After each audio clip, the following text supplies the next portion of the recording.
Jamuna Chira Panachari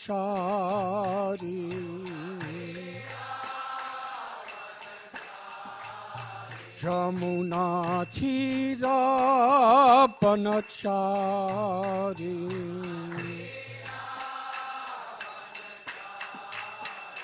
Jaya Radha Madhava Kunja Bihari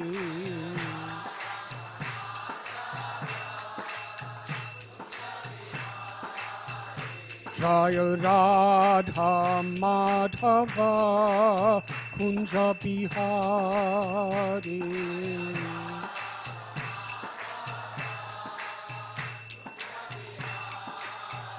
Jaya Gopi Jana Ballabha Giri Varadhari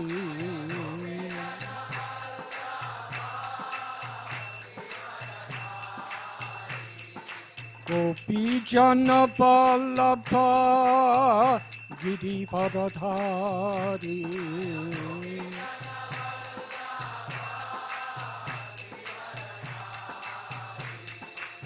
Yasodanandana Braja Jana Ranjana Yasodanandana Braja Jana Ranjana Jamuna Tira Panachari Jamuna Tira Panachari Jaya Radha Madhava Kunja Bihari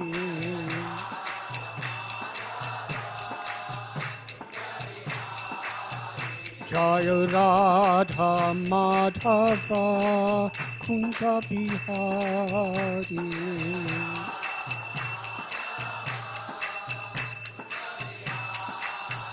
Jaya Radha Madhava Kunja Bihari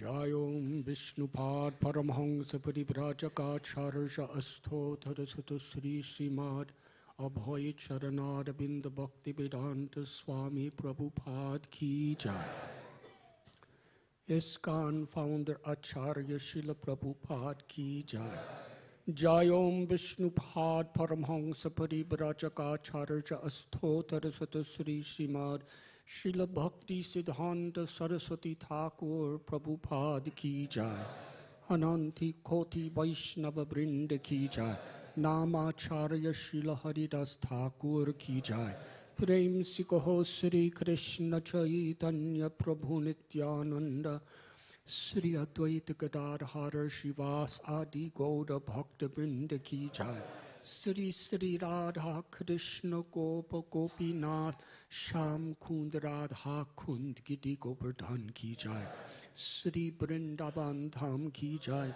Sri Navadvip Shri Mayapur Dham Ki Jai Sri Jagannath Puri Dham Ki Jai Mathura Dham Ki Jai Dwarka Dham Ki Jai Ganga Mai Ki Jai Yamuna Mai Ki Jai Bhakti Devi Ki Jai Tulasi Devi Ki Jai Samaveda Bhakta Vrinda Ki Jai Gauda Premanandi. All glories to the assembled devotees. All glories to the assembled devotees. All glories to the assembled devotees. All glories to Sri Guru and Sri Gauranga.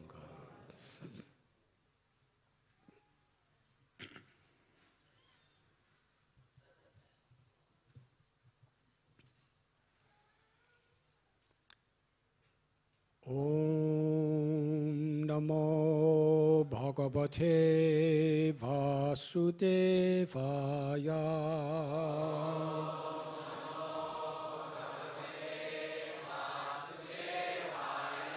Om Namo Bhagavate Vasudevaya. Vasudevaya.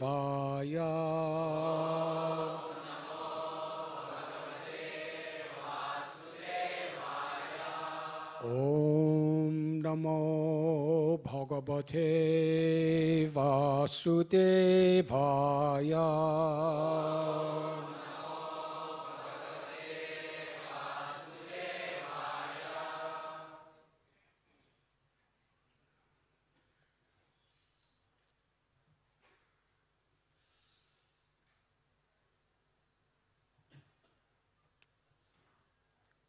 Shri Bhagavan Uvacha. Ete Vaisu Mahotpatha.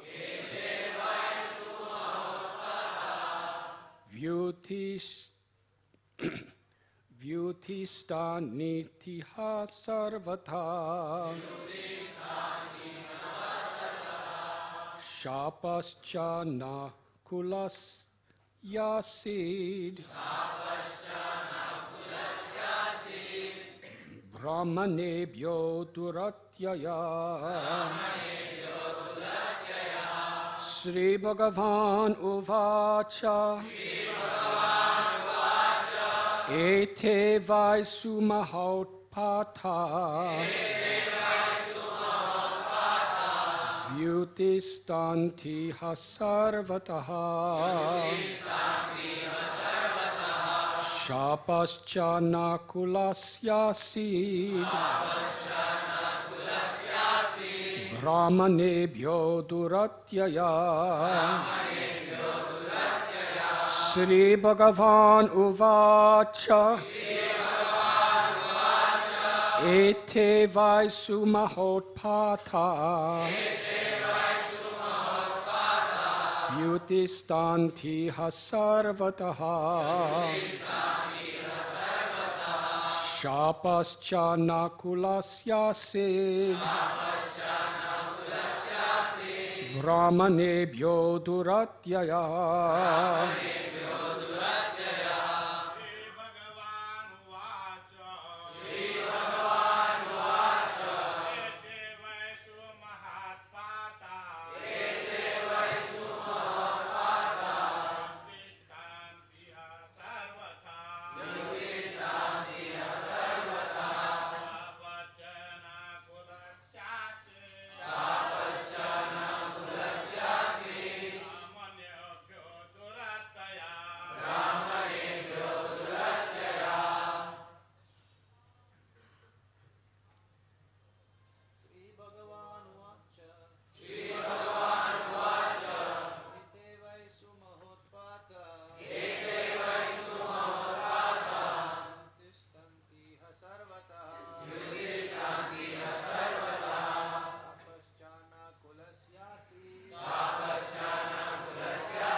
Sri Bhagavan Uvacha.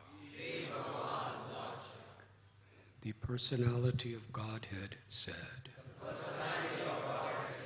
Ete, these, Vai, indeed, Sumaha Utpata,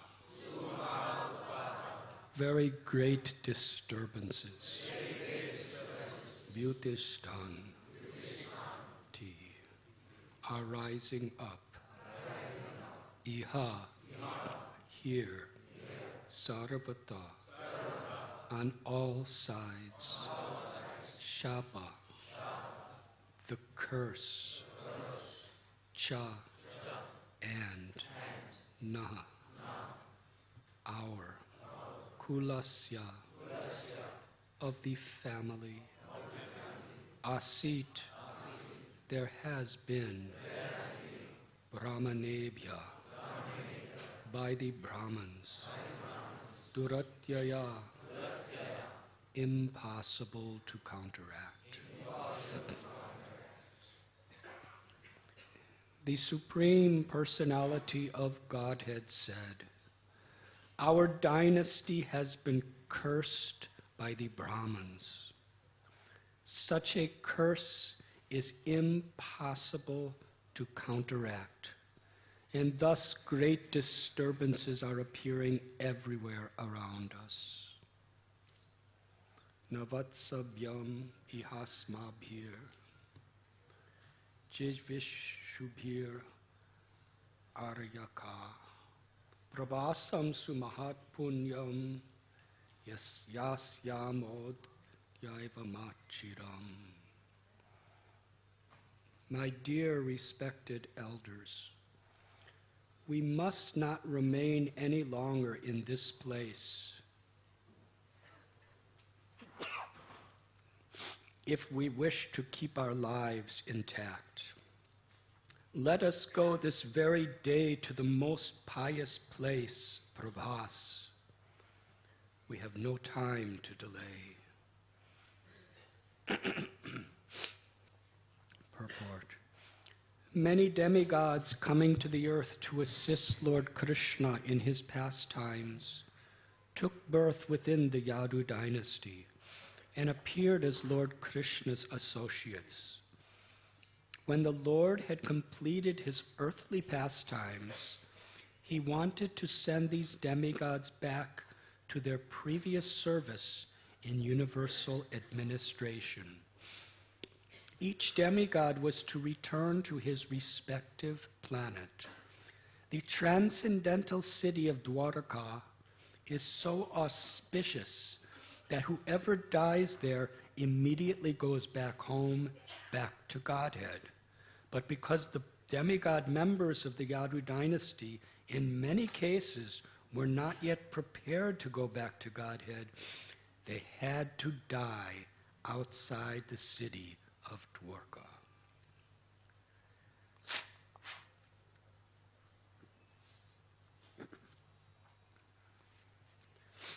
Thus Lord Krishna, pretending to be an ordinary living being, said, "We are all in danger.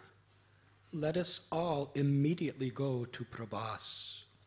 In this way, by his yoga maya, Krishna bewildered such demigod members of the Yadu dynasty and led them away to the holy place, Prabhasa. Since Dwarka is Paramamangala, the most auspicious place, not even an imitation of inauspiciousness can take place there. Actually, Lord Krishna's pastime of removing the Yadu dynasty is ultimately auspicious. But since it outwardly appeared inauspicious, it could not take place in Dwarka. Therefore, Lord Krishna led the Yadus away from Dwarka.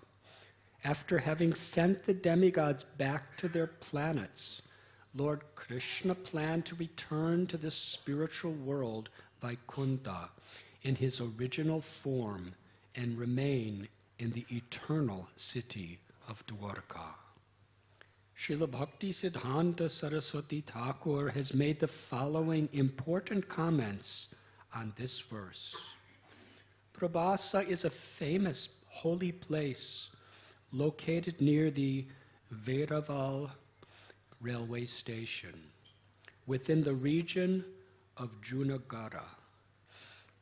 In chapter 30 of the 11th canto of Srimad Bhagavatam, It is written that after hearing the words of Sri Krishna, the Yadavas went to the mainland from the island city of Dwarka by means of boats and then traveled to Prabhasa in chariots. At Prabhasa Kshetra, they drank a beverage called Maireya and became engaged in a mutual quarrel. A great battle ensued, and killing each other with hard stalks of cane, the members of the Yadu dynasty acted out the pastime of their own annihilation.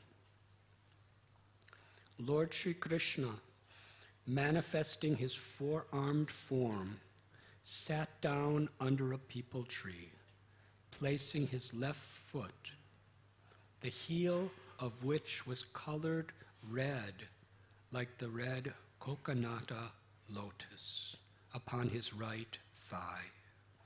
A hunter named Jara, watching from the shore of the ocean at Prabhasa, mistook the Lord's red-colored foot to be the face of a deer and shot his arrow at it.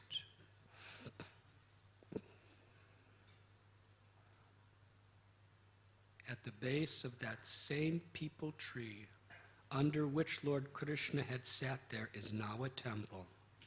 1 mile away from the tree, on the seashore, is the Vira Prabhanjana Mat, and it is said that from this point, the hunter Jara fired his arrow.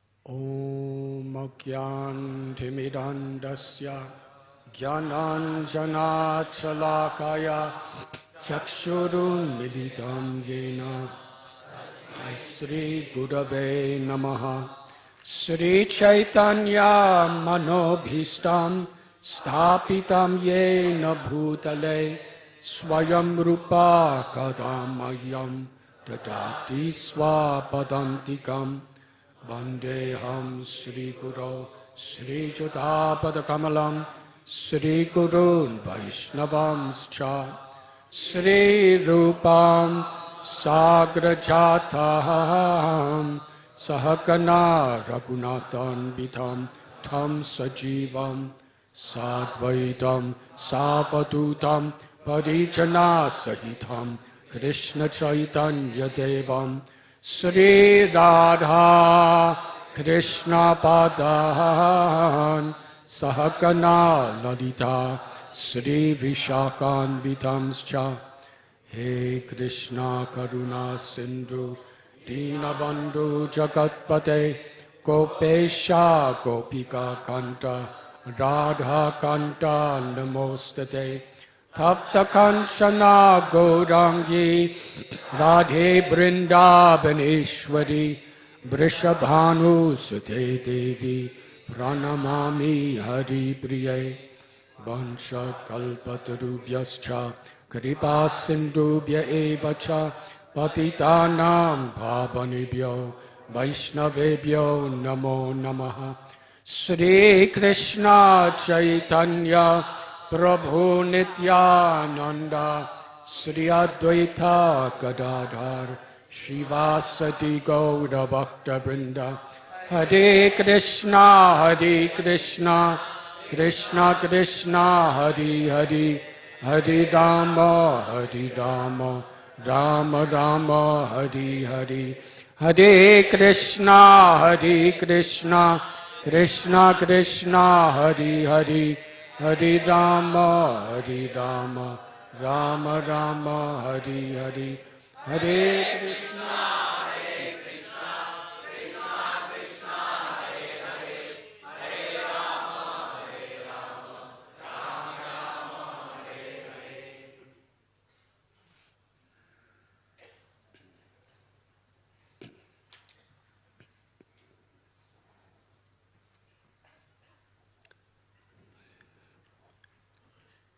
Today we are reading from Srimad Bhagavatam, Canto 11, Chapter 6, entitled The Yadu Dynasty Retires to Prabhas. Text 34 and 35.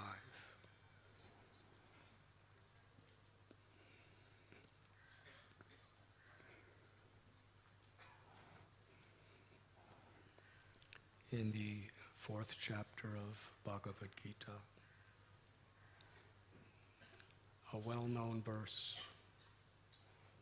that is essential to understand before we can approach the Srimad Bhagavatam.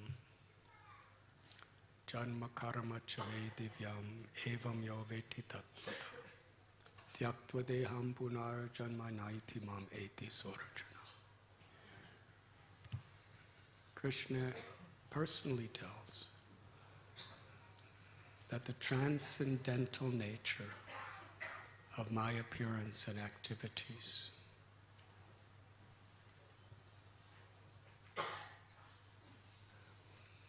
one who understands never takes birth again in this material world. Krishna is Abhigya and Swarat.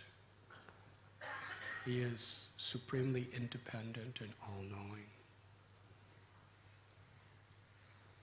He's Achintya, inconceivable, and performs his pastimes in such ways that are inconceivable to be understood by the senses, the mind, or even the greatest material intelligence. They can only be understood when Krishna personally reveals the truth to us. That is his power. He is Vibhu, limitless.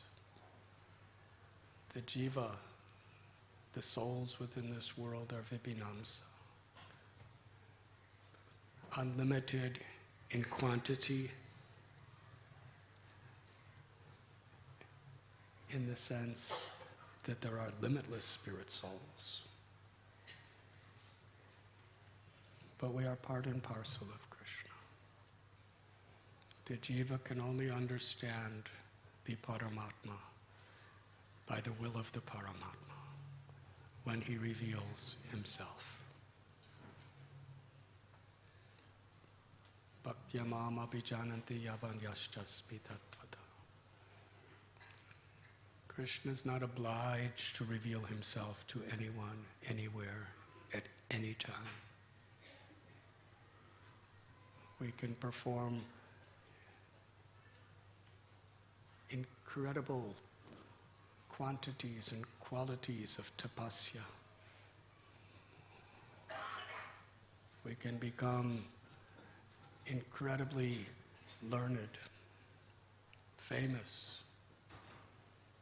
We can give large amounts of charity. Whatever we do, it never qualifies us to understand Krishna. How beautiful.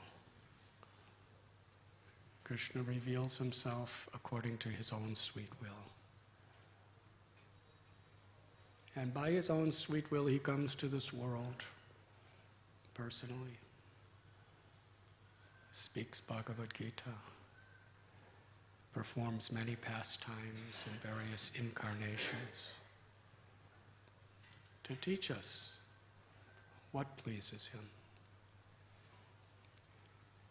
and what Krishna is attracted. What is he attracted to that reveals himself, the unlimited, to little conditioned souls like us? It is bhakti, love, devotion, the sincere surrender of the heart to be completely surrendered to the pleasure of Krishna. when we truly make Krishna the center of our lives, Krishna reciprocates. Yegatamam prapadyante. He makes us the center of his life. Krishna has explained this in the 9th canto of Srimad Bhagavatam, that my devotee who only thinks of me, I only think of that devotee. For that devotee who has nothing in the world except me, I have nothing but that devotee.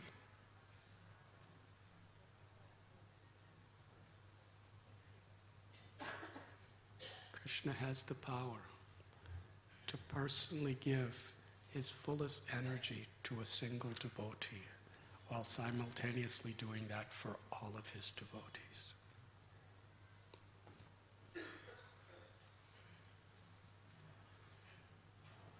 Evam parampara praptam. Therefore, in this world, the only way to actually know Krishna as he is as he reveals himself through the hearts of his true devotees. Tadvidi pranipatena pariprashnena sevaya. We approach a guru because a guru is one in parampara who reveals the truth, the transparent via medium by which Krishna reveals himself. And as Krishna fulfills everyone's desires in the sense that he reveals himself accordingly, he simultaneously gives complete faith in devotees who hear this message. And at the same time, he gives complete skepticism to the point of total atheism to another person who hears the same pastime, according to how we approach him. The Bhagavatam tells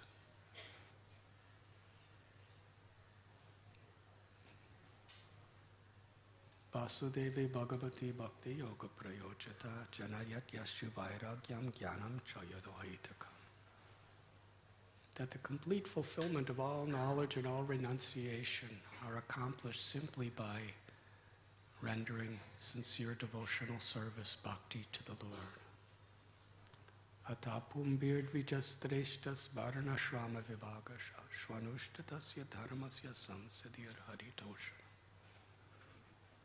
The perfection of all our activities is simply to please Krishna. And Krishna tells that in order to get a taste to hear about Krishna, when we actually really have a taste to hear about Krishna, when by the mercy of Krishna and the Vaishnavas we develop true faith, then Krishna reveals himself. But Krishna tells that taste, Vasudevi Kata Ruchi, Syan Mahat Sevayavi Prapunya Tirtana Sevana.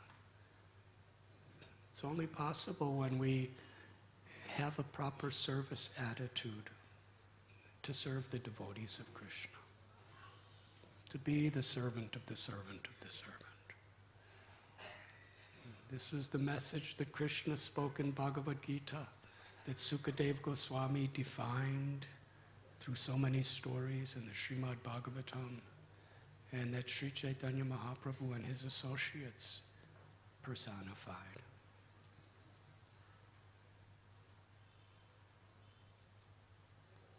Without this attitude to see as the greatest treasure of our life, to please Krishna by serving his servants, we could never truly understand Krishna. We could memorize Krishna's Leelas, but if we don't do it in such a way that pleases Krishna, it simply remains theoretical. Transcendental knowledge is not meant to remain theoretical.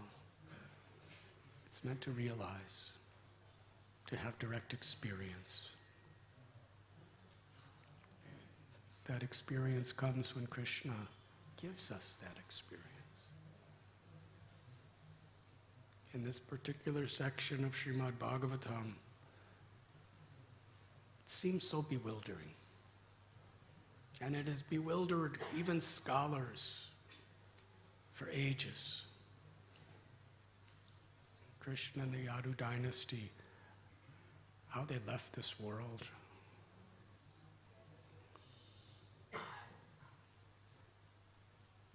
Srila Prabhupada said, if you want to show your love for me, then you cooperate with each other for the mission of Lord Krishna. Krishna told the Prachetas that I'm appearing before you because I'm pleased by your friendly relations with each other. So considering these truths, why? Why the Yadu dynasty, who are Krishna's own relatives, who lived with Krishna for so long? Many of them, they lived with Krishna in Mathura.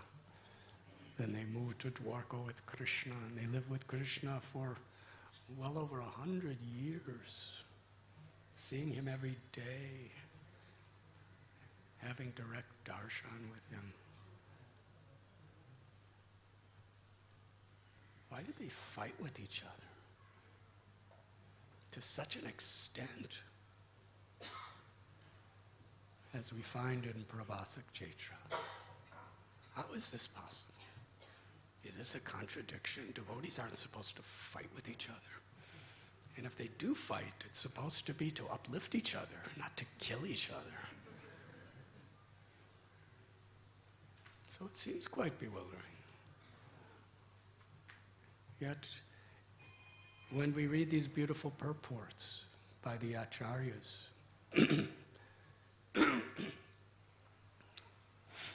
when we understand the Srimad Bhagavatam as it is, it's not bewildering, it's beautiful. Even if we don't understand it, it's beautiful, it's wonderful. And Krishna doesn't reveal himself simply to people who intellectually understand him. Krishna reveals himself to those who have faith in how beautiful everything about him is.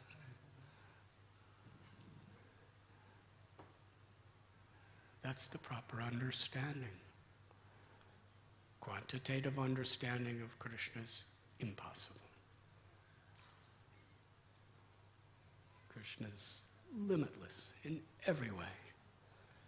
But the qualitative understanding of Sharanagati, Krishna, I'm yours. When Krishna is pleased, then Krishna, you're mine. He gives us that understanding, that everything about Krishna is all attractive. Whatever Krishna does is supremely merciful to all living beings. Here we find in the purport the explanation that when Krishna told Brahma and the demigods on the shore of the ocean of milk that he would descend to fulfill the prayer of Mother Bhumi,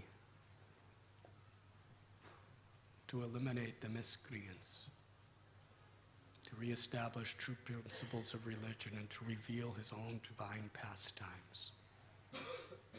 He would appear in the dynasty of the Brishnis and the Yadus, Andaka, and that the demigods should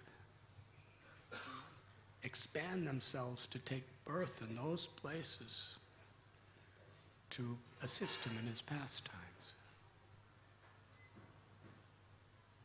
which they did. So many of the demigods are living in Dwarka. And Krishna to Dwarka is so auspicious on every level that if during Krishna's Leela, if anyone passes away in Dwarka, they must go back home, back to Godhead immediately. So here in this verse, Krishna is saying our dynasty has been cursed by the Brahmins. Such a curse is impossible to counteract.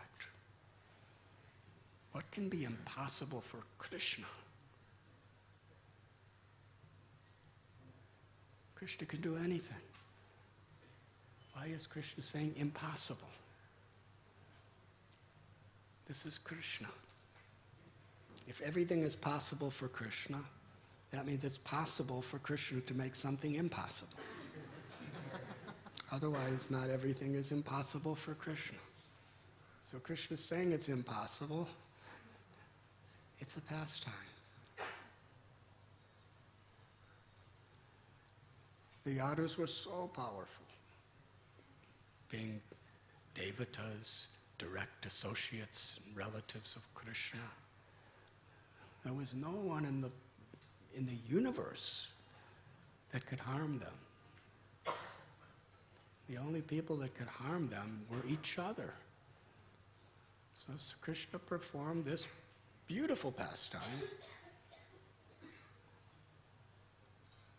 because they had fulfilled all the purposes that they had come for. Krishna had fulfilled all the purposes that he had come for.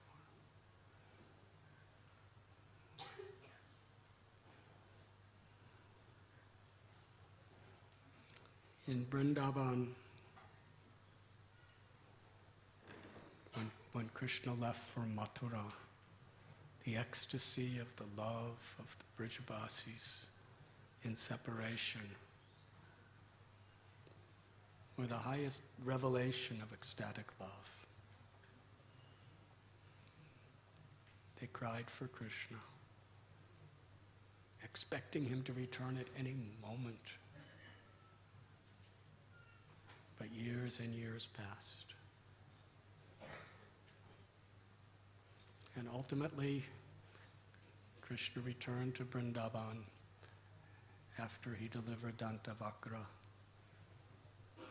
And in their same bodies, he just brought everyone in Braj Bhumi back to Goloka Vrindavan with him. And then he came back down and went to Dwarka. So he's performing different leelas with his different devotees. They are all transcendental.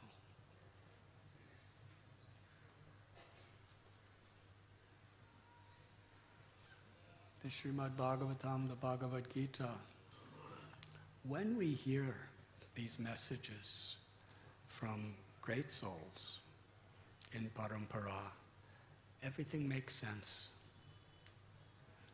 Otherwise, however scholarly we are, we have to speculate like anything to figure out what's happening. And we can never come to the conclusion. Tesham satata yuktanam bhajatam pariti purakavam dadami buddhi yogam tam yena mamupayanti te. That when we serve Krishna, when we worship him with love and devotion, Krishna makes everything known to us. Whatever we're supposed to know to awaken our love and devotion more and more, Krishna reveals to us. The month of December, so many of our devotees were distributing these books that Srila Prabhupada have written.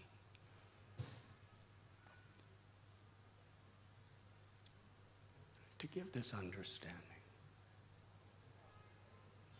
Srila Prabhupada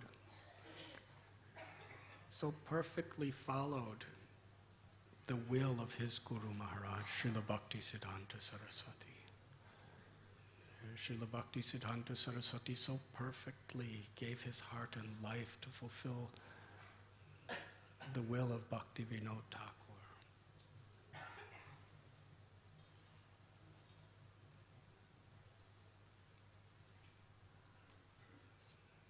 To make these transcendental literatures available to the devotees and to the people in general.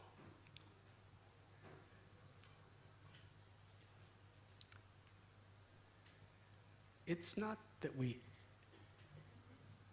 are destined to take things for granted, but it's a tendency. It's a strong tendency in humanity. Things that are so rare, when somehow or other they seem accessible, we don't see them as rare anymore. Therefore, it's very important to hear and to see everything in its proper perspective. Through the eyes of devotees, through the eyes of the scriptures.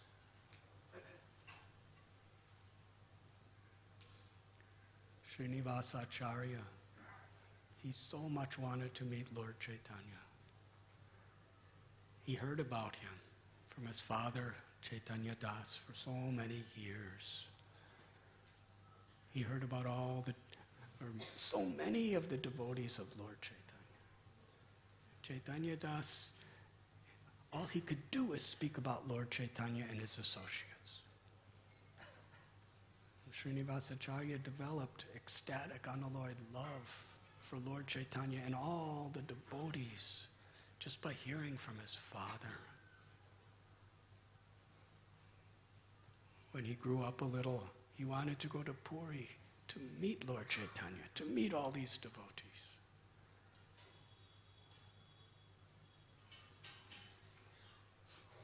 Sri Chaitanya Mahaprabhu appeared to him, please come to Puri. And he was rushing to Puri. And right in the outskirts of Jagannath Puri, he met some people who told him Lord Chaitanya Mahaprabhu has left the world.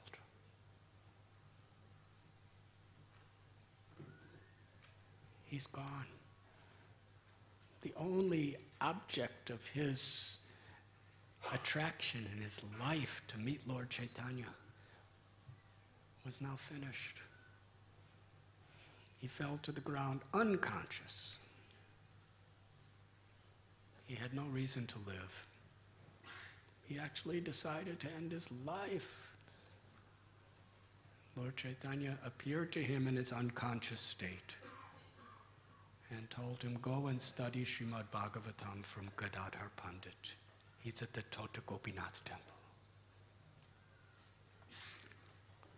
Gadadhar Pandit is Sri Radha, who has descended in Mahaprabhu's Leela.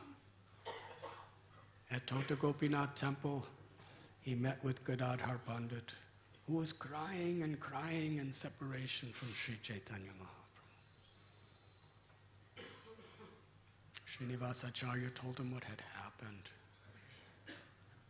He said, well, Lord Chaitanya had already told me about you, and I've been awaiting your arrival. The only reason I continued living after he left is just to fulfill his wish to teach you Srimad Bhagavatam. But there's a problem.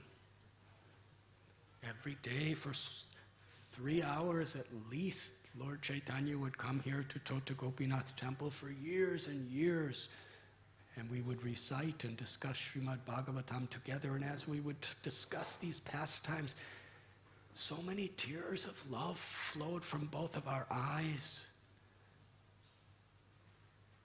when they fell on the pages. The script is not readable. So if you want to study Srimad Bhagavatam, you have to get another Srimad Bhagavatam. In those days, it's not that Srinivasa Acharya went to the Bhuvaneshwar airport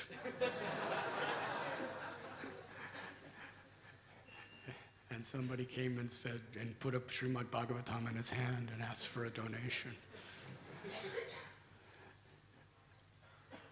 It's not that there were book stalls. So rare. He had to walk all the way back to the Navadvip area. And he had to find a scribe to personally copy the entire 18,000 slokas of Srimad Bhagavatam. It wasn't ready-made. He had to find a Brahmin who could do that, and he had to sit and wait. There was no printing presses. There wasn't even pens and paper. Everything was done with so much devotion. Had to create dyes out of natural herbs underground and from flowers. Had to prepare palm leaves or parchment from trees to make paper. It's a whole process. It takes time to treat them. After making all the pages and getting the ink and creating a little pen from natural sources, then to write. After all the 18,000 slokas of Srimad Bhagavatam were given to Srinivasacharya, in the meanwhile, he was visiting so many great devotees and getting so many blessings. It was complete. By foot, the only way to travel in those days, he returned to Jagannath Puri. Now I could learn from Gadadhar Pandit. When he came to the outskirts of Puri, he heard some people talking. Gadadhar Pandit could no longer live in separation from Lord Chaitanya. He had left the world.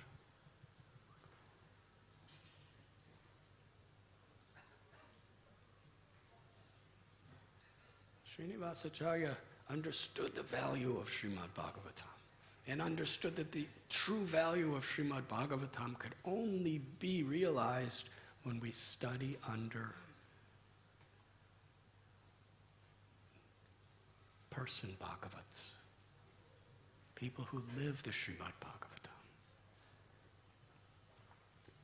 He fell unconscious. What is the use of him having the book without Gadadhar Pandit? Gadadhar Pandit appeared to him, told him to go to Vrindavan to study under Rupan Sanatan Goswami. On his way to Vrindavan, he got blessings from so many people. When he reached Mathura, he bathed at Vishram Ghat. He was about to enter Vrindavan when he heard from some of the Brijbasis, Rupan Sanatan had left the world. And he, falling unconscious in that unconscious state, Rupan Sanatan appeared to him and told him he should take initiation from Gopal Bhatta Goswami and learn Srimad Bhagavatam from Jiva Goswami. Simultaneously, Sri Chaitanya Mahaprabhu, Rupan Sanatan Goswami appeared to Jiva Goswami and gave the same message, that Srinivasa is coming. Take him and give him shelter. And Gopal Bhatta Goswami must initiate him. And he appeared to Gopal Bhatta Goswami in a vision and told the same message, Rupan Sanatan. When Srinivasacharya arrived in Vrindavan, he saw the trees, the flowers, so many bumblebees buzzing, enthusiastically going from one flower to another flower to another flower, drinking nectar, such a song.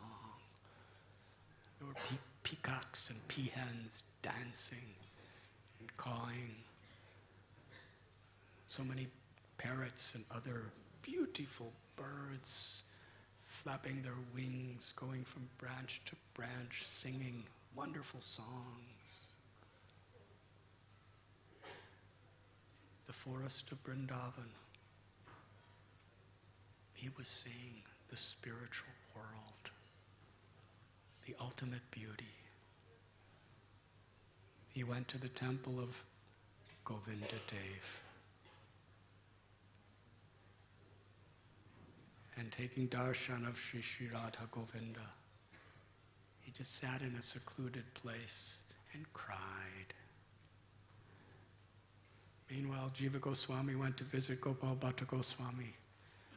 Jiva Goswami bowed down and placed his head at the feet of Gopal Bhatta Goswami, and they both cried because they both had the visions of Rupa Goswami. They were so much anticipating the arrival of Srinivasacharya. Jiva Goswami went to Radha Govinda and found Srinivasacharya crying in separation. He lifted up and brought him to Radha Damodar temple and offered him to Sri Sri Radha Damodar, the Murti that Rupa Goswami personally carved for him. And then brought him to Gopal Bhatta Goswami. Gopal Bhatta Goswami was sitting just near Sri Sri Radha Raman, crying in ecstatic love.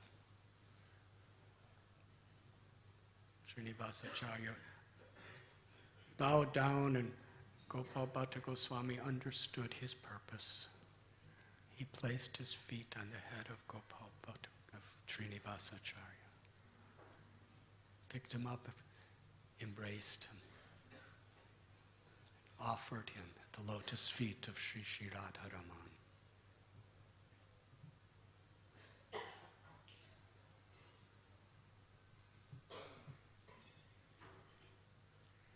Yes, Srinivasacharya really understood the value of these transcendental literatures. After years of living under the guidance and shelter of Gopal Bhatta Goswami and Jiva Goswami, along with Narottam Das Thakur and Srinivasacharya, Chaitanya Mahaprabhu instructed the Goswamis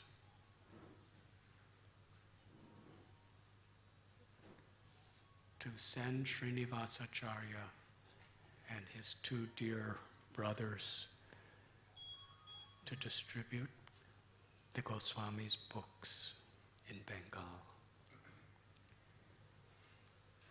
There was only a single copy of each book. Bhakti Rasamrita Sindhu,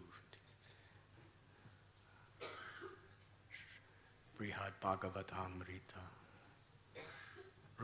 Rupa Goswami and Sanatana Goswami had already disappeared from the world. And their own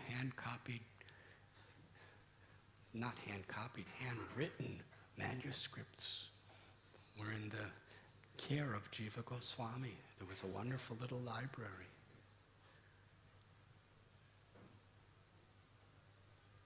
Srinivasacharya, Narottam Das Thakur, and Ramchandra Kaviraj, and Shyamananda Goswami. They were given the instructions to take these most valuable treasure houses of mercy to Bengal to have them copied by scribes. Because Vrindavan was a forest in those days, a very secluded forest. Make many copies and distribute them. It was the first party for book distribution.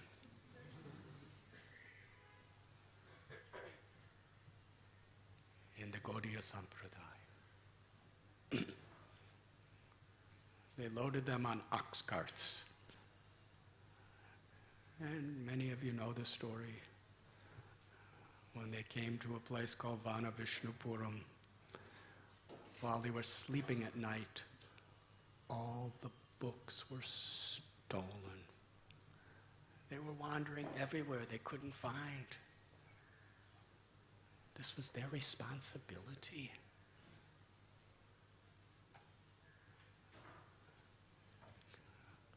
When you take your responsibility very seriously, they took this responsibility as their very life and soul. Their mission was to take the Goswami's original manuscripts, have them copied in many times, in volumes, and distribute them to the world and teach them. And instead, they lost them. At least if some thieves came to steal them and they fought them with all of their strength, they can say that they tried. But they were sleeping. Can you imagine how painful? They go back to Vrindavan and tell Jiva Goswami and Gopal Bhatta Goswami, all the books are gone, they were stolen. Well, what did you do? We slept. Too painful.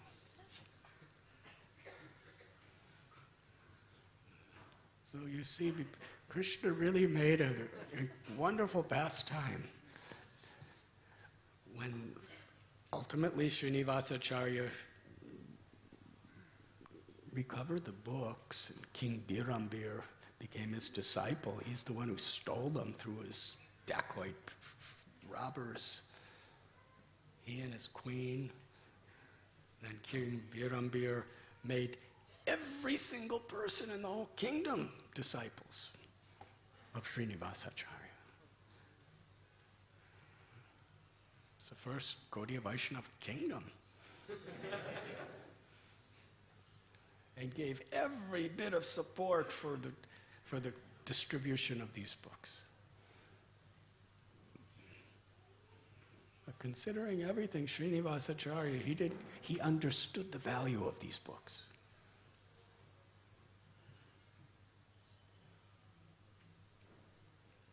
And understanding the value, he understood how they could transform people's hearts. So Srila Prabhupada, the first time a few days after the first time I met Srila Prabhupada in America, after I returned from India, he was giving a class at Radha Govinda Temple in New York City. And I remember I was looking at Sri Radha Govinda on my left side, and I was looking at Srila Prabhupada on the right side. And as Prabhupada was talking, I started to fall asleep because I didn't sleep the night before, so I kind of went closer to the deities and stood up so I could hear really nicely. And Prabhupada was saying, "You are distributing my books, but are you reading my books? How will you understand the value of what you're giving to people unless you read them?" He was greatly emphasizing. Sometimes when Prabhupada was asked, "How could we repay you?" he said, "Receive what I have given you and share it with others." Srila Prabhupada gave so much of his life, his soul, to provide these books for us. Receive them according to our capacity. Try to understand them. In fact, from the very beginning, almost just after the beginning, when he established temples, he wanted Srimad Bhagavatam class every morning, Bhagavad Gita class every evening. That was very much important. He wanted us to read the books, he wanted us to hear the books, he wanted us to discuss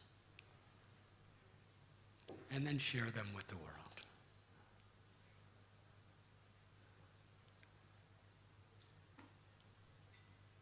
Well, since we have just concluded our wonderful festival of distributing books for the month of December,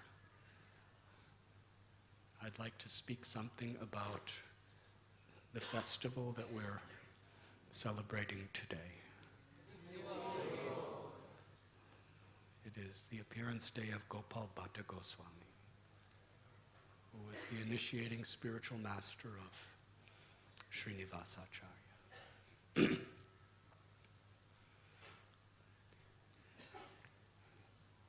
Lord Chaitanya, after accepting sannyas and Katwa from Keshav Bharati Maharaj, he was guided by Nityananda Prabhu to Shantipuram, where he met his devotees, including his mother Sachi, who requested Lord Gauranga, the same Krishna who's in Vrindavan, who you're longing to see, resides in Puri as Lord Jagannath. Jagannath Puri is none different than Vrindavan. Make your home in Puri, because it's close to Navadvip, like 2 rooms in the same house. So to please his devotees, he went to Puri. And to please the devotees, next year in Kartik, we're having our yatra in Puri.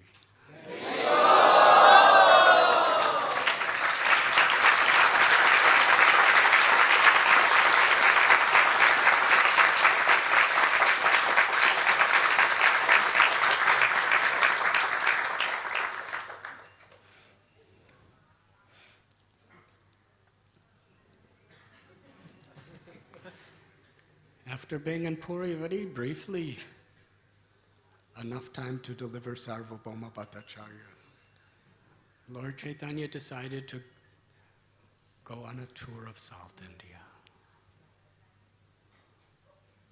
He departed. Srila Krishnadas Kaviraj Goswami so mercifully describes Lord Chaitanya's tour of South India.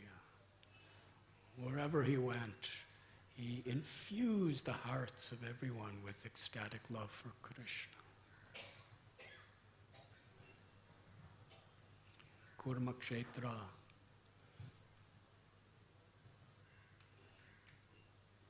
he went to Visakhapatnam, Singhachalam,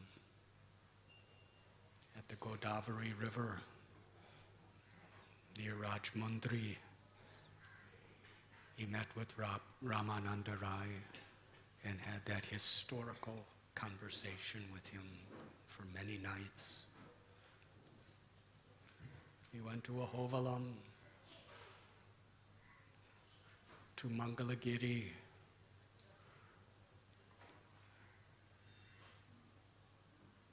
so many holy places, Kanchipuram, Tirupati.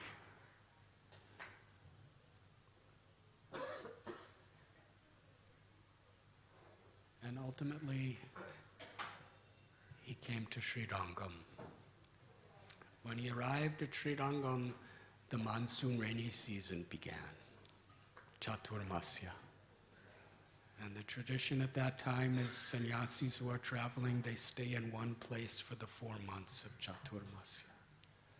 At the Ranganath temple, he was dancing in transcendental ecstasy, worshipping Sri Radhanath Swami. And so many people were coming to see the beauty of Lord Chaitanya's ecstatic love for Krishna.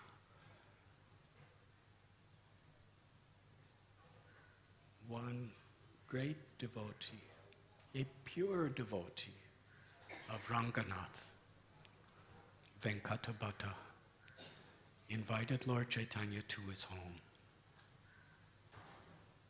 Venkata Bhatta was one of the pujaris, one of the lead pujaris of Sri Ranganath.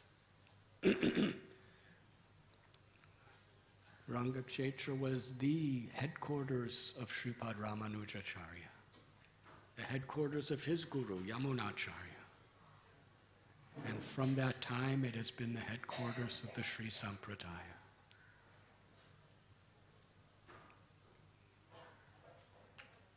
This year, we have observed the 1000th anniversary of the appearance of Sripad Ramanujacharya in Sri Purambudur.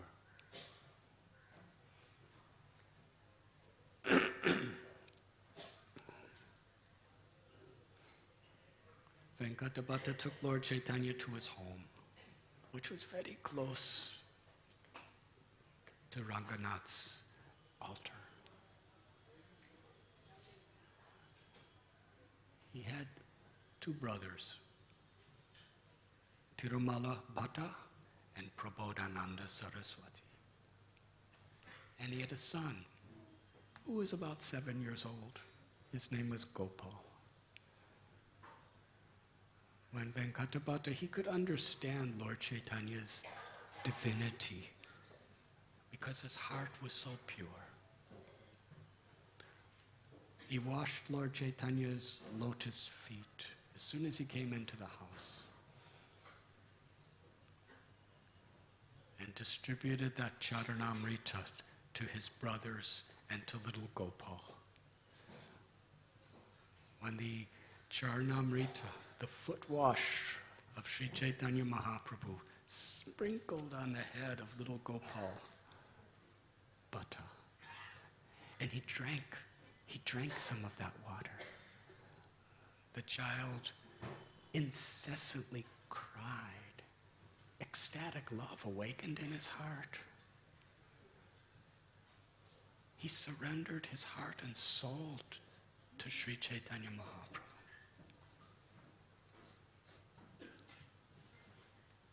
Venkata, wanting the best possible mercy for his son, instructed his son to be a personal assistant to serve Lord Chaitanya.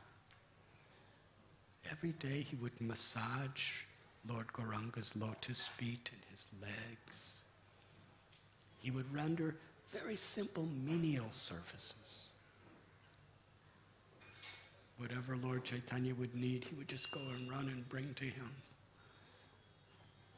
It was very simple, but with so much devotion, so much emotion, so much sincerity to please the Lord. During that time was a very historical discussion. Sri Chaitanya Mahaprabhu was very pleased to see the pure, unalloyed devotion that Venkata Bhatta, Trimala Bhatta, and Prabodhananda had for Lakshmi Narayan. Their conception was Lakshmi Narayan as the supreme cause of all causes, who expands as Krishna and Ram and Narasimha and so many other forms within this world. Because it appears like this, because Krishna takes birth in Mathura. Ramchandra takes birth in Ayodhya. Narasimha Dev takes birth from a pillar. Vamana Dev takes birth from Brahma's nose. So like that. But Narayan, he doesn't take birth. He's living in Vaikuntha. So all of these great incarnations are all expansions of Narayan. This was their faith. Lord Chaitanya was very pleased because Narayan and Krishna are the same. One day, after being there for so many months, Lord Chaitanya said to Venkata Bhatta, Narayan is supreme, and Lakshmi is eternal consort. She's eternally on his chest. But why did Lakshmi perform severe tapasya according to the scriptures to enter into Krishna's Rasa Leela? Why did she leave Vaikuntha to have the association of Krishna? It's quite a challenge. Bhatta, he defended Lakshmi. He said, Narayan and Krishna are exactly the same person. So since they're the same person, and she's Lakshmi Nath, Narayan and Krishna, there is no unchastity, there's no unfaithfulness of Lakshmi, because Krishna is Narayan. Lord Chaitanya said, yes, that is true. And then Venkatapati himself, he said, why would Lakshmi want to be with the form of Narayan that's Krishna? Because Krishna's pastimes are the sweetest.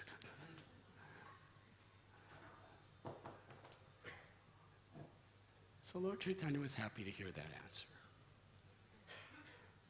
Then he asked one more question. Yes, Narayan and Krishna are the same person. Lakshmi is perfect. But why is it, even after performing all of these austerities, Lakshmi was not allowed to enter into the Ras Mandala with Krishna and gopis? Venkatapati was bewildered. How do you answer that question?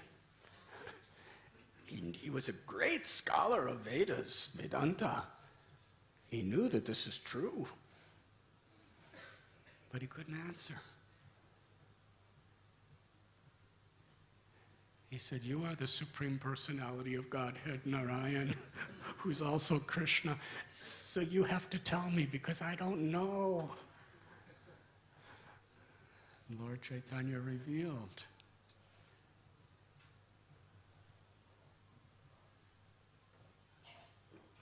How Lakshmi is non-different than Radha, the Shakti Tattva. And they are both eternally existing.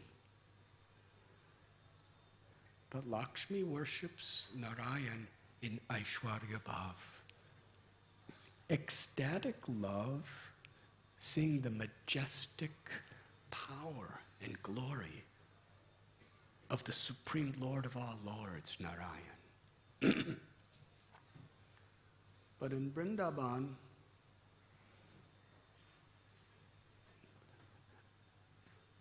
the servants of the Lord who are doing menial services, dasyaras,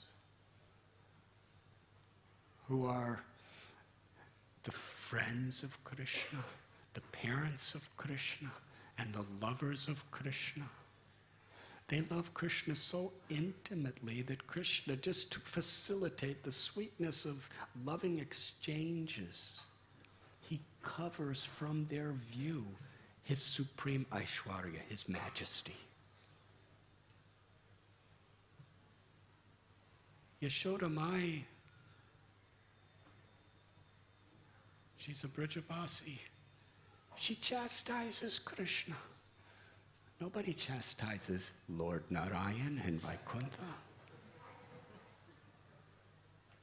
She shows him a stick. And Krishna cries in fear of his mother. Don't hit me with the stick. Please don't hit me with the stick. And just to protect him from being in danger, she ties him around the waist to a grinding mortar. This is Vrindavan. Krishna's friends, Sridama, Subala, Stoka Krishna, Madhu Mangala, they're joking with Krishna. They're dancing with Krishna. Sometimes they wrestle with Krishna. And they defeat Krishna in wrestling. They defeat Krishna in other games too. And just to show everyone in Braj Bhumi that I have been defeated, he carries the victorious cowherd boys on his shoulder and dances with them. And gopis, they dance with Krishna as lovers. They don't see him as God. They just love him because he's Krishna, Gopinath, Sham Sundar, Vrindavan Bihari.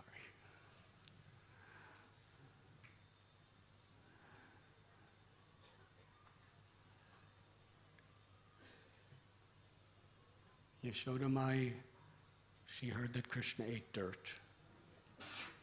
In Vaikuntha, Narayan doesn't eat dirt.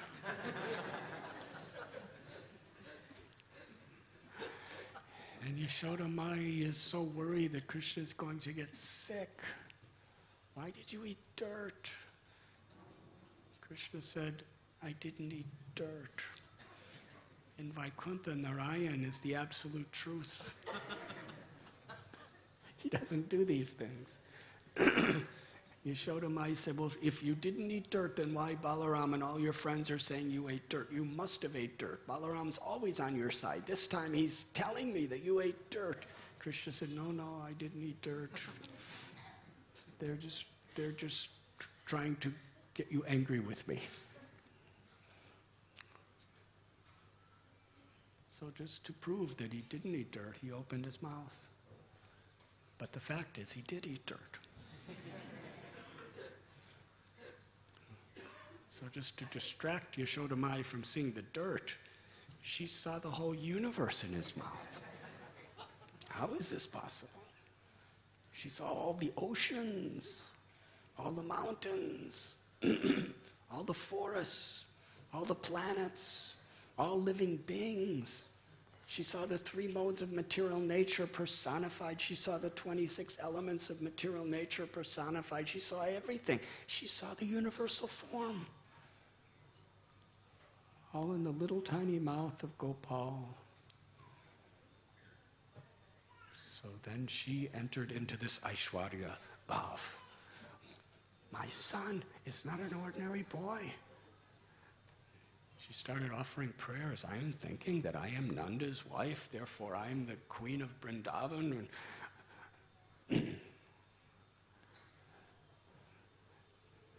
Krishna closed his mouth. And just by seeing him in that little form of Gopal, she completely forgot about the universal form.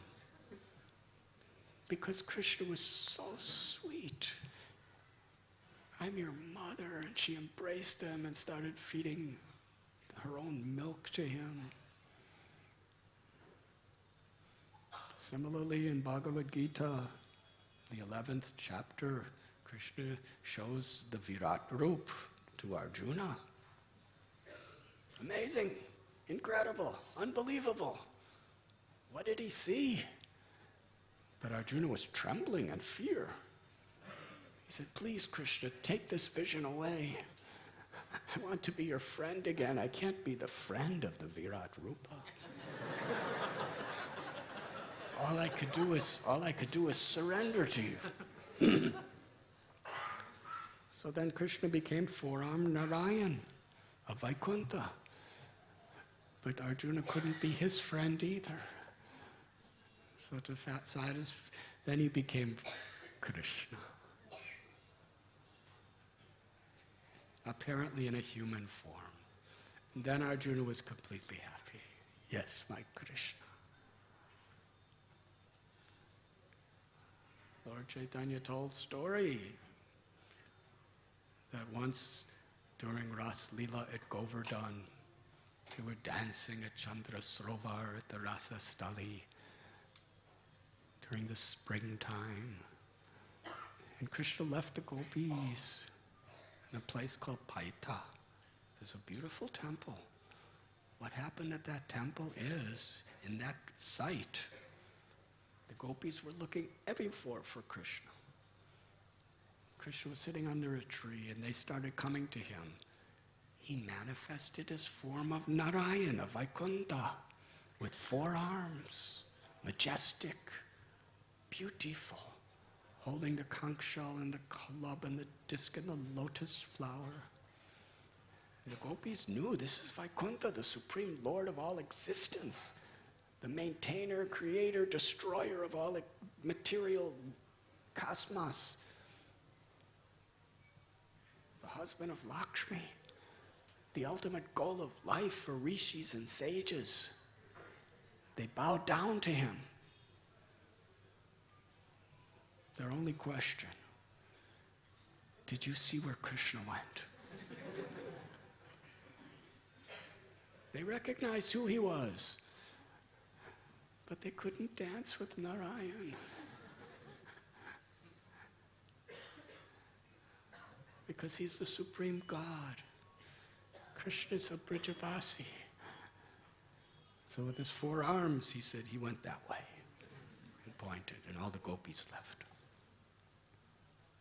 Sri Radharani, she came to Narayan and said, have you seen Krishna, Shyam Sundar? And in the presence of Sri Radhika, Narayan couldn't hold on to 2 of his arms. They disappeared. The power of her love is, he was so attracted, so conquered by her love, that even he was trying to keep the disguise. 2 arms fell away and a flute appeared in his 2 hands. So Lord Chaitanya is explaining like this, that the only way that one can understand Krishna and enter into that Leela is one must follow in the footsteps of the Brijavasis. And that means accepting Krishna as the friend, the child, the lover. Lakshmi, even though she was at Belgaum performing her tapasya, she could only conceive of Krishna as her Supreme Lord Narayan.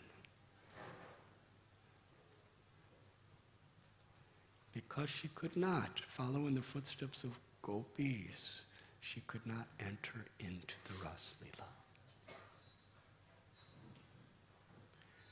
Venkatabhata, after hearing this, he said, all I know is you are Krishna. And I surrender to you. And Srimala Bhatta, Prabodhananda, and little Gopal Bhatta, they all heard this conversation. They all accepted Sri Sri Radha Gopinath as the supreme, ultimate object of their love. They became pure devotees of Vrindavan. They couldn't tolerate the thought that Lord Chaitanya would ever leave them. One day, little Gopal was thinking, why is Lord Gauranga, why did he take sannyas?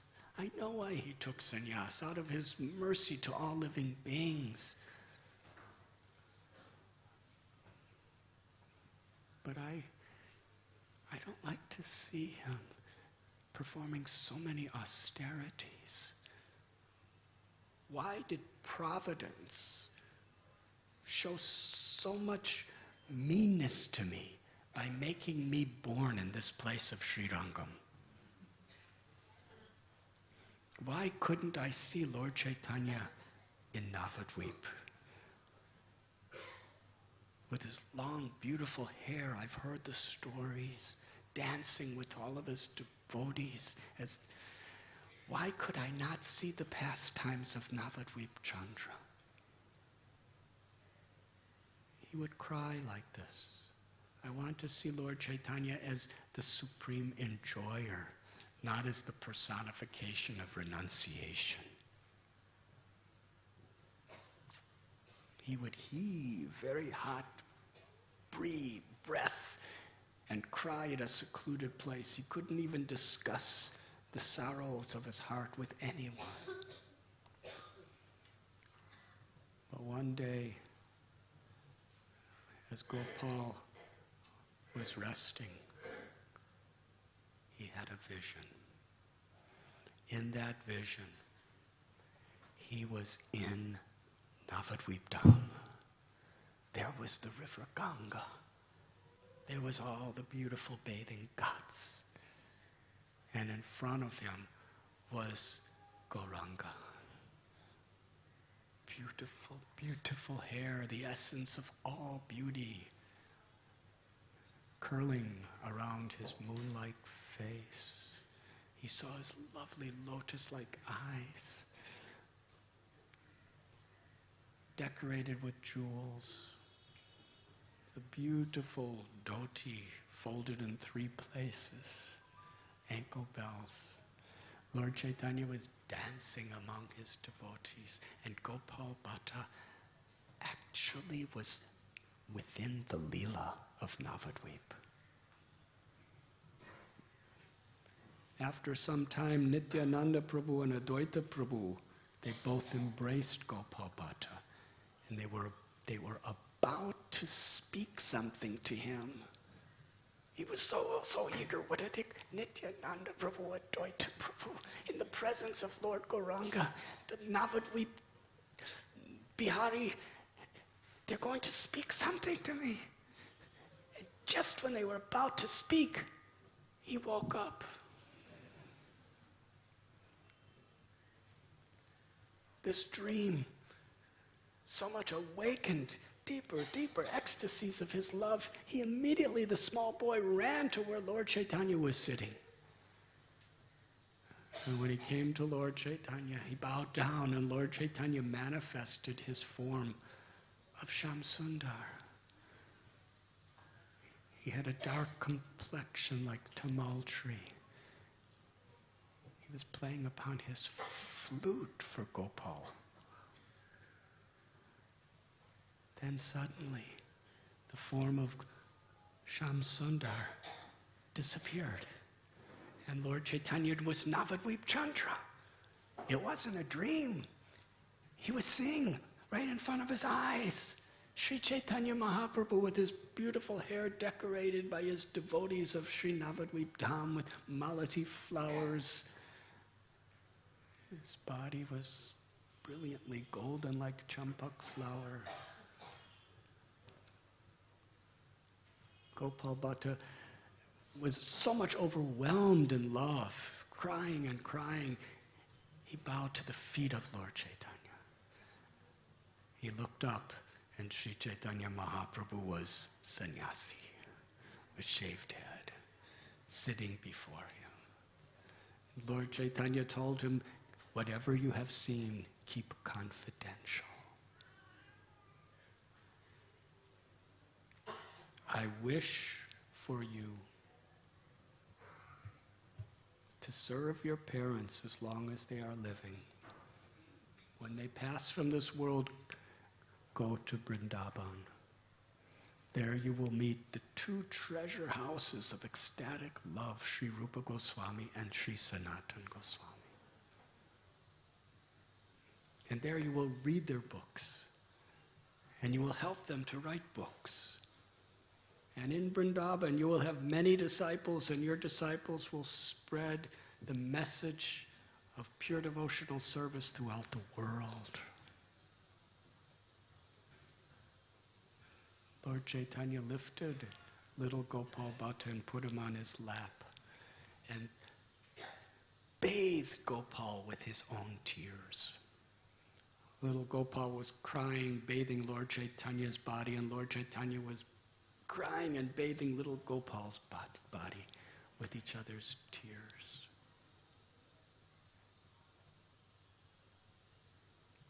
In this way, Gopal Bhatta served Lord Chaitanya with great devotion. And at the time when Sri Chaitanya Mahaprabhu was to depart from Sri Rangam, Chaturmasya had ended to continue his tour of South India. The 3 brothers and Gopal, they gave their hearts, they gave their lives to him as they wept in separation. Under Lord Chaitanya's direction, Gopal Bhatta took instructions and learned from Prabodhananda Saraswati, his uncle. who was a very great scholar. His father's devotion, his loving sentiments of Lord Chaitanya Mahaprabhu's personal mercy upon him, and the vast knowledge he was getting of Sri Chaitanya Mahaprabhu's teachings. Soon from Sri Rangam, Gopal Bhatta Goswami became famous throughout all of India, not only for his scholarship, but his character, his humility, his devotion. Years passed. Venkata Bhatta and his good wife, when they were in their last days, they blessed Gopal Bhatta. Go to Vrindavan. Remembering Sri Chaitanya Mahaprabhu and chanting the holy names of Krishna, the father and mother of Gopal went back home to Goloka Vrindavan.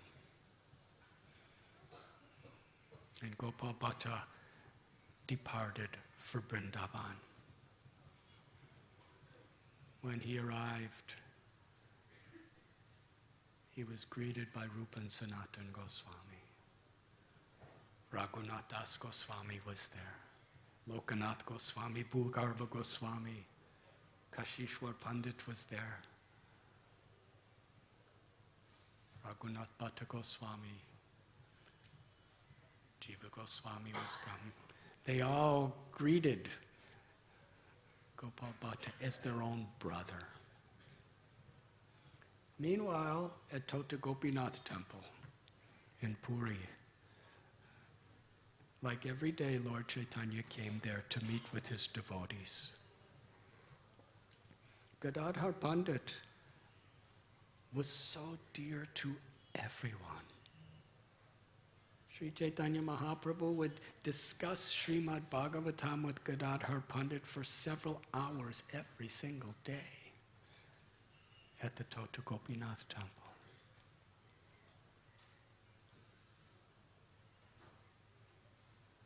Narahari, the author of Bhakti Ratnakar, describes how Gadadhar was dearer than life itself to Nityananda Prabhu, to Advaita Prabhu, to Srivas Pandit, to Haridas Thakur, to all the Vaishnavas. It was there while sitting together with his devotees, his most loving devotees, Lord Chaitanya exclaimed, I have not heard for a long time any news from Vrindavan. Rupa and Sanatan have not written to me. As he was saying this, a messenger came and said, I have just come from Vrindavan with a message from Rupa and Sanatan Goswami. Lord Chaitanya read the message.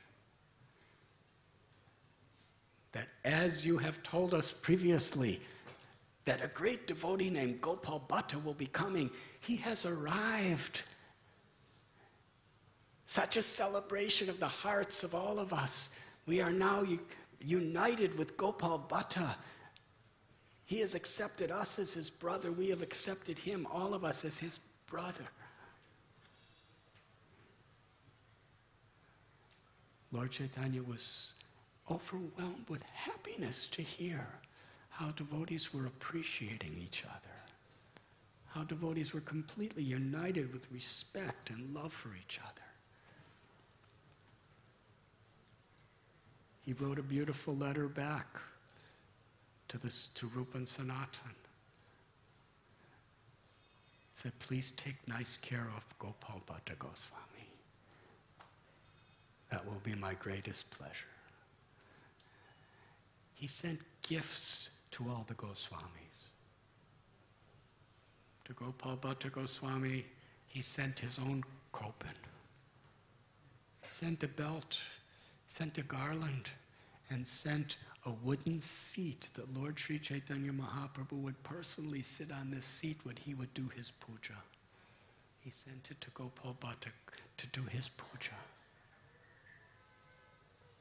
And by the mercy of Sri Chaitanya Mahaprabhu, Rupa and Sanatan engaged Gopal Bhatta to be pujari for Radha Govinda Dev.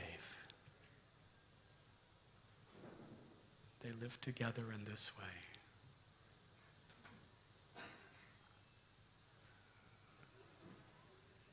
Lord Chaitanya appeared in a vision to Gopal Bhatta Goswami, telling him he wanted him to worship his form as Shalagram Shila. Gopal Bhatta Goswami went to Rupa Goswami and said, I'm pujari for Radha Govinda, but this is what Lord Chaitanya has told. Rupa Goswami said, if that is his will, then please worship him as Shalagram Shila. Now these days, things are much more accessible. Gopal Bhatta had to walk all the way to the Kali Gandaki River in the Himalayas, where he collected 12 Shalagram Shilas, brought them back to Vrindavan. Many stories are told in this regard. But he made his life and soul worshipping these Shalagram Shilas. One time, a very great devotee who was quite wealthy came to Vrindavan to give ornaments for the deities of all the Goswamis. Crowns and flutes and necklaces and cloths. And he also gave to Gopal Bhatta Goswami. Gopal Bhatta Goswami placed them in front of a little shalagram, the Damodar Shila. And I wish I could offer all these to you, but all I could do is place them in front of you. If it is your wish, my Lord, please manifest a form of Krishna so I can decorate you.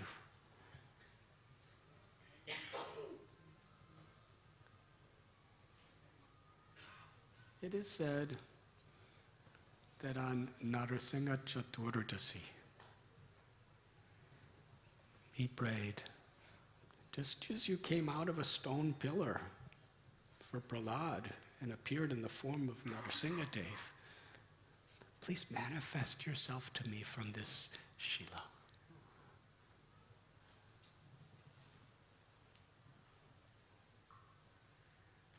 He put his Shalagram Shilas to rest, and he took rest. The next morning,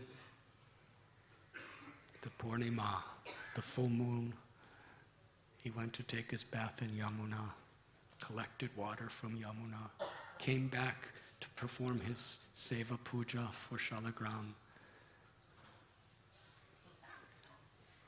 To his great happiness, when he opened the doors to the little altar he had, the Damodar Shila had manifest a beautiful threefold bending form.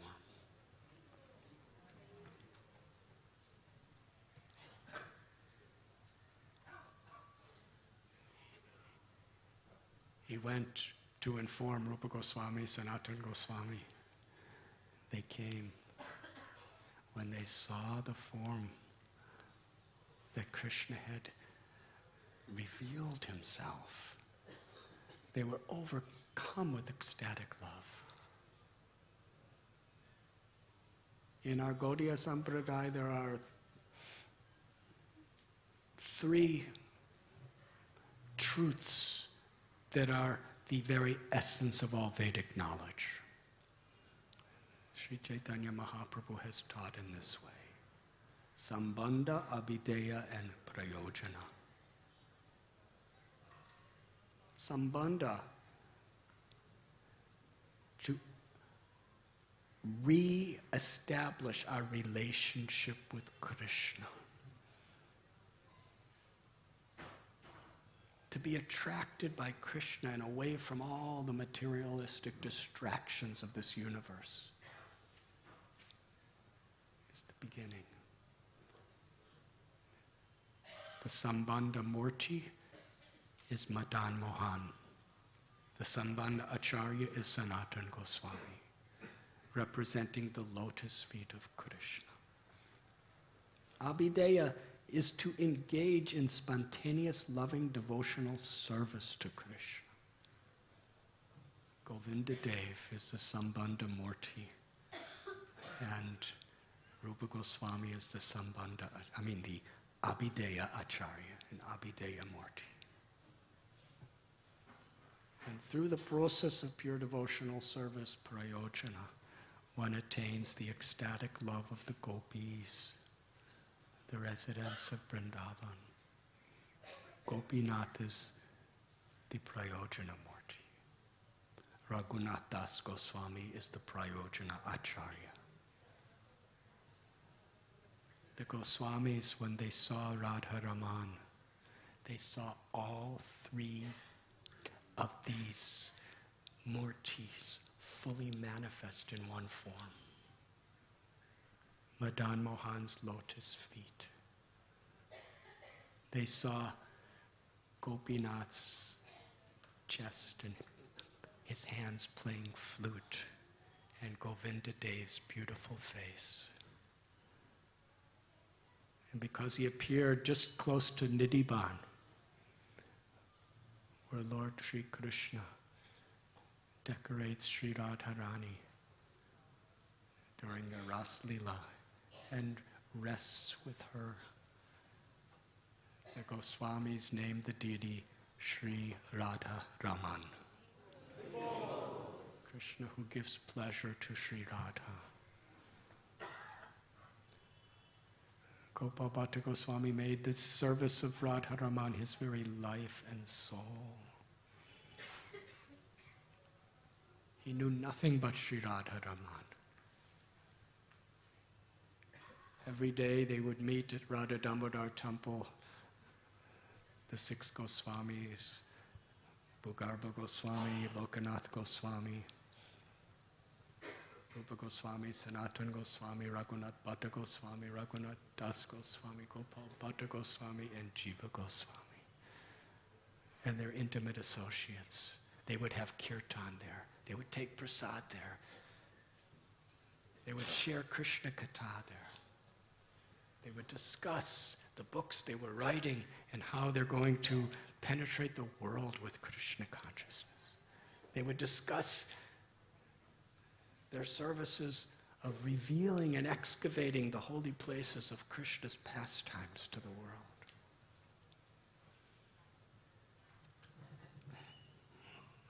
Srila Prabhupada said Radha Damodar temple is the center of the universe for Gaudiya Vaishnavas.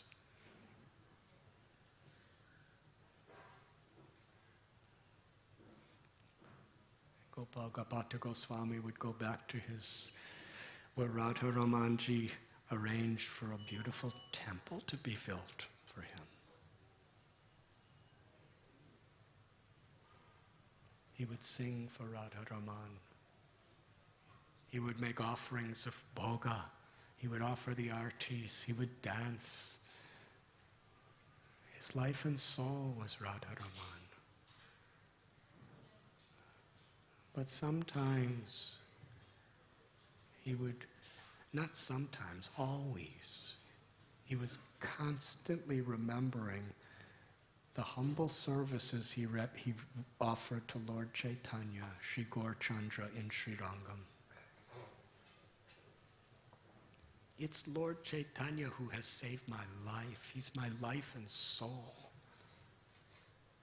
It's only by his mercy that I have Sri Radharaman.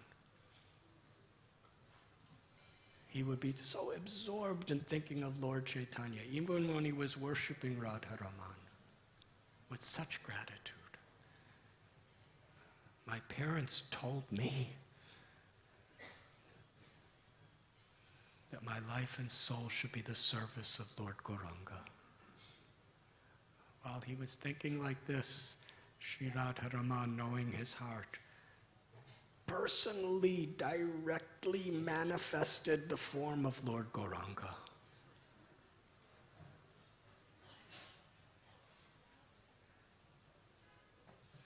Gopal Bhatta Goswami knew fully, by the Lord's will, that Lord Chaitanya Mahaprabhu is Radharaman.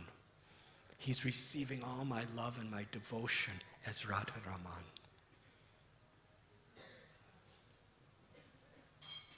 In this way, Gopal Bhatta Goswami, in ecstatic love, resided in Vrindavan as one of the 6 Goswamis.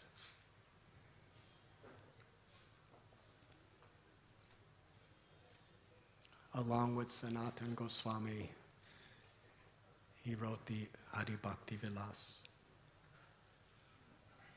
Kavi Karnapur and Gaur Ganodashtipika. He tells us that Ananga Manjari, the younger sister of Sri Radha, appeared as Gopal Bhatta Goswami. And others say that he is Guna Manjari.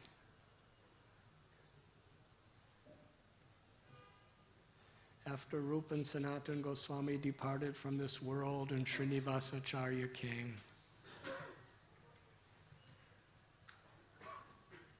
Gopal Bhatta Goswami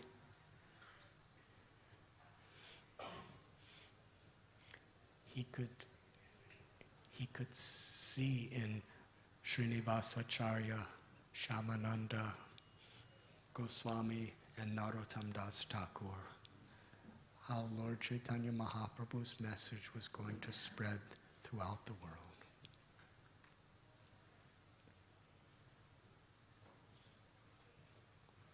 And along with Jiva Goswami, he sent Srinivasacharya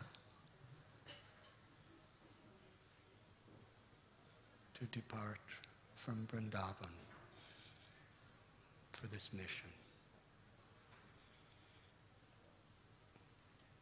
I'm just thinking, Srila Prabhupada was living right at the place where all the 6 Goswamis would meet almost every day.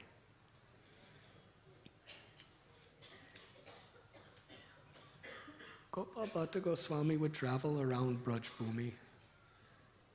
In Sankhet, one of his bhajan kutirs is there, as well as Radha Kund. In Sankhet, his bhajan kutir was a hole in the ground, an underground cave. Some of us have been there during our yatras. Some years before, when the yatras were small groups, we would all go in the cave one at a time, because you had to crawl underground, and when you get to the cave, you can't stand up, because it's just stones. All you could do is sit. There's no windows, no cross ventilation. Gopal Bhatta Goswami would sit there for months at a time just chanting, remembering Krishna.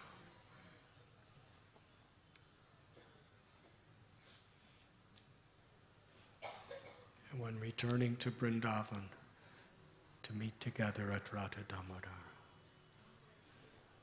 Srila Prabhupada lived there, in that very place. It was from Radha Damodar temple that Jiva Goswami specifically sent Srinivasacharya, Narottam Das Thakur, and Shamananda Goswami to distribute these books. It was there that Srila Prabhupada, like the Goswamis,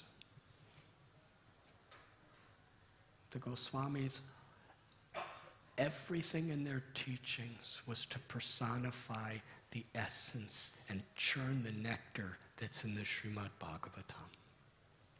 Because Chaitanya Mahaprabhu said like this, Srimad Bhagavatam Amalam Puranam. In drama that we saw a few days ago, it was quoted. That Lord Chaitanya said the crest jewel of all the Vedas is the Srimad Bhagavatam, the Amalam Puranam. the cream of all Vedic literatures.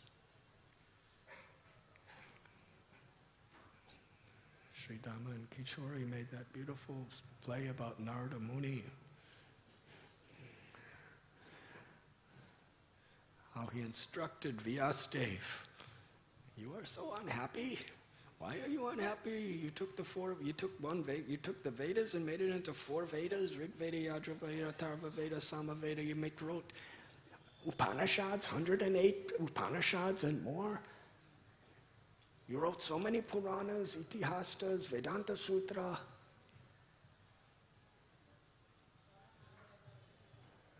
Vyasadeva said, I've done all this, but still there's an emptiness in my heart. Narada Muni said, you have not given a book that exclusively glorifies unalloyed pure devotional service. And you have not directly described the beautiful pastimes of Krishna in full.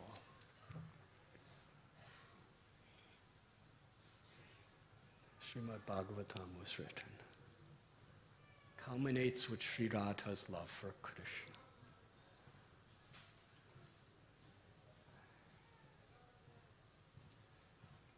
So the 6 Goswamis, their books were expanding the nectar of the Srimad Bhagavatam.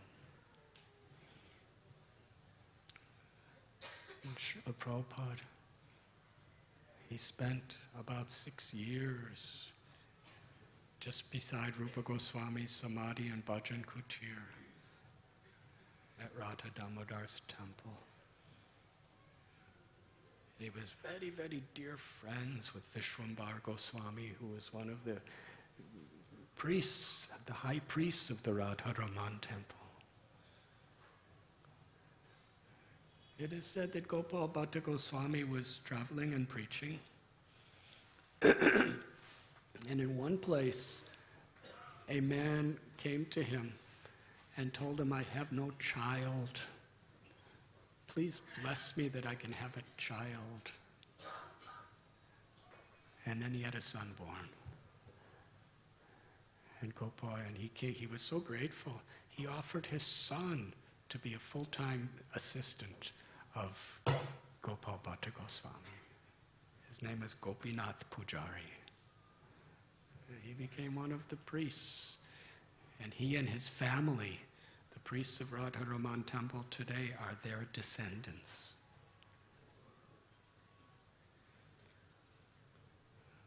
Srila Prabhupada, that was his life, living in Vrindavan, going to the temples of the 6 Goswamis, living in the very heart of the Goswamis' pastimes. The same mission. From the very place that Srinivasacharya, Narottam Das Thakur, and Shamananda were dispatched to distribute books all over the world, Srila Prabhupada departed from Vrindavan. He had come to Mumbai. It was here that he got his free passage on Jaladuta to New York. He traveled down by Sri Lanka, Kanyakumari. His ship stopped for some time in Cochin, where it was Janmashtami and Srila Prabhupada's 69th birthday. And it was there on Srila Prabhupada, on Janmashtami and his 69th birthday, that from Delhi the Srimad Bhagavatams arrived and were put on the ship.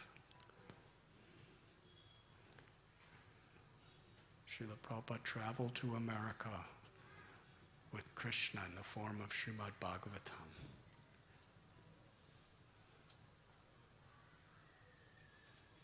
And from that historical event, we have all been given, and the whole world has been given, the opportunity to truly understand Lord Chaitanya's mission. very important to understand Prabhupada's mood. The introduction to the Srimad Bhagavatam, Srila Prabhupada wrote a summary of Lord Chaitanya's whole life and pastimes.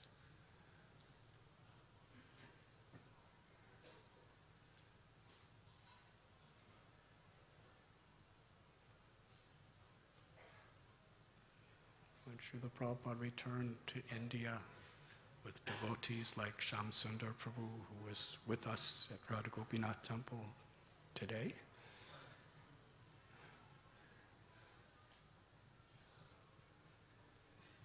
he established our movement here in India. And tomorrow, everyone please come. I'll speak something for Srimad Bhagavatam class, just to somehow or other get your attention. But in honor of Shamsundar Prabhu, I'll actually be on time tomorrow, at least it's my plan.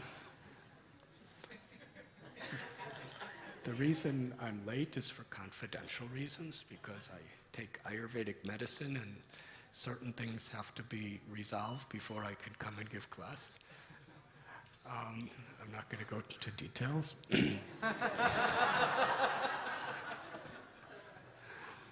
But Ayurveda is not, it's not based on punctuality.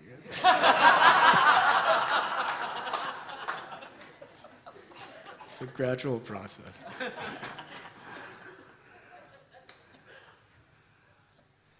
So tomorrow, Shamsundar Prabhu is going to be releasing his book, Chasing Rhinos with the Swami. He was personally witnessing Srila Prabhupada from 1967, January, when he came to San Francisco, when Prabhupada, Shamsundar Prabhu was with Prabhupada in San Francisco, and then Montreal, and then London. And then Srila Prabhupada personally called for Shamsundar Prabhu, Malati Devi, Saraswati, Gurudas, Yamuna, Giriraj Swami, all these people to come and help him to establish his mission in India. And of all places in India, Shamsundar loved Bombay. He just wanted to be in Bombay. He thought the people here and the excitement here was so special.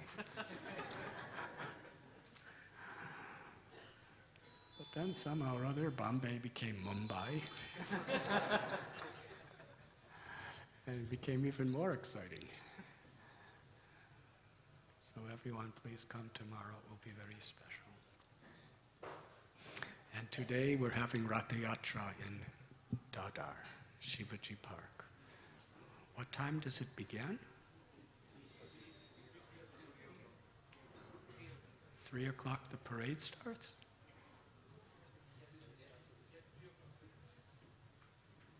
Say loud, please. He said, yes, 3 o'clock. And then tonight there'll be a wonderful Pandal program. So, if possible, please, everyone, let us celebrate together. Srila Prabhupada ki jai. Thank you very much.